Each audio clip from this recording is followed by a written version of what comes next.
خدمت مردم عزیز کشورمون سلام عرض میکنم. تسلیت میگم مجددا. شهادت مقام معظم رهبری رو، فرماندهان بزرگوار کشورمون رو، دانش آموزان مظلوم و بیگناهی رو که مدعیان حقوق بشر، مدعیان آزادی، مدعیان انسانیت، بیگناه با بمباران شهید کردن و روندی که متاسفانه وجود داره بدون توجه به تمام قوانین بین المللی هر جایی رو که دلشون میخواد بمباران میکنن و از مدارس و بیمارستان ها و مراکز مختلف در کشور پرهیز ندارن از اینکه این کارها رو بکنن. من لازمه از مردم بزرگوار کشورمون علیرغم همه این سختی هایی که وجود داره هر شب در صحنه، از هر کسی که ایرانیه، از هر کسی که تو ایران زندگی میکنه، بدون توجه به این که چه مذهبی داره، چه وضعی داره، چه قیافه‌ای داره، حضورشون برای دفاع از تمامیت خاک ایران ما، ایران در حقیقت سربلند تاریخی ما، باعث میشه که دشمنان ما رو نسبت به اون چیزی که در ذهن دارن ناامید بکنه و قدردان این مردم بزرگوار هستیم. همه اون اختلافات، نگرانی ها، دلخوری هایی که از هم دیگه داریم،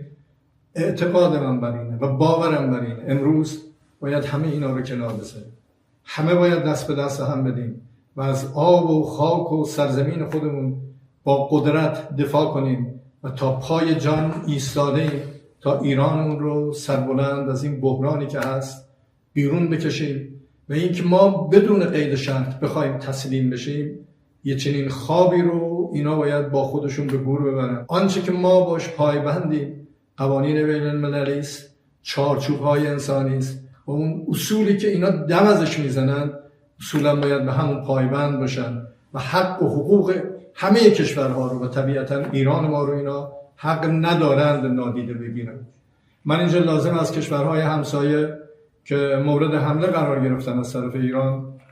از طرف خودم عذرخواهی کنم برای اینکه ما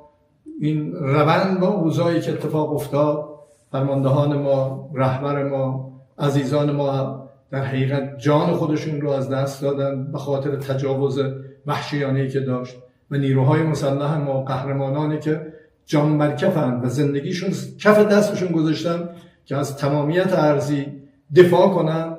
دیگه وقتی فرماندهان نبودن آتش به اختیار تمام اون اقداماتی که لازم بود انجام دادن و با عزت و قدرت از سرزمین ما دفاع کردن. ما قصد تجاوز به کشورهای همسایه نداریم، همان گونه که بارها و بارها گفتم اونا برادران ما هستن. ما با این عزیزان در منطقه باید دست به دست هم بدیم و صلح و آرامش رو برقرار بکنیم و امیدوارم این اتفاقاتی که افتاده در تصمیمی که ما دیروز در شورای موقت رهبری ما گرفتیم، این تصمیم به نیروهای مسلح گزارش داده شد که از این به بعد نباید به کشورهای همسایه حمله بکنن و یا موشک بزنن مگر اینکه از اون کشورها بخوان به ما حمله بکنن و من فکر میکنم این رو ما با دیپلماسی باید حل کنیم تا با دعوا کردن با کشورهای همسایه به مشکل رسیدن. مردم عزیز ما باید بدونن ما در دولت تمام وزرای ما، تمام نیروهای ما و تمام وجود پای کارن.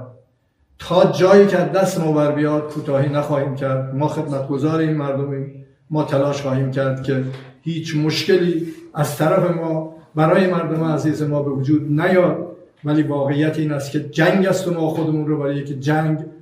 آماده کردیم و آماده خواهیم کرد و از خداوند بزرگ در این ماه مبارک میخوام که به ما این باور و این ایمان و این اعتقاد رو عطا بکنه تا بتونیم از تمامیت کشورمون، از سربلندی و عزت مردممون با قدرت و با عزت دفاع کنیم و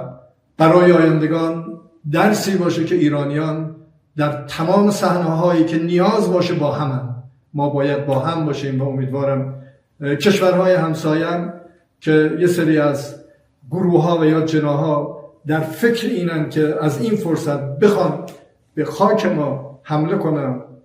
این پیام رو میدن بهتره که بازیچه دست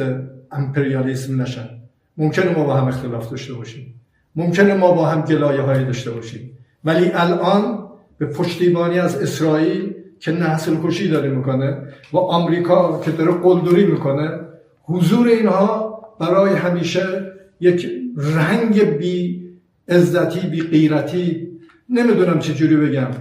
بازیچه دست استعمارگران و نسل کشان شدن خیلی بده برای کسانی که تصور میخوان آزادی و عزت خودشونو به دست بیارن. عزت رو در کنار روباهان و در کنار دروغگویان و در کنار جهانخواران نمیشه به دست آورد. اگر ما اختلافی داریم بهتره با هم بشینیم حل کنیم، ولی بازیچه اسرائیل و آمریکا نشین. سربلند و پیروز و موفق باشید انشاءالله.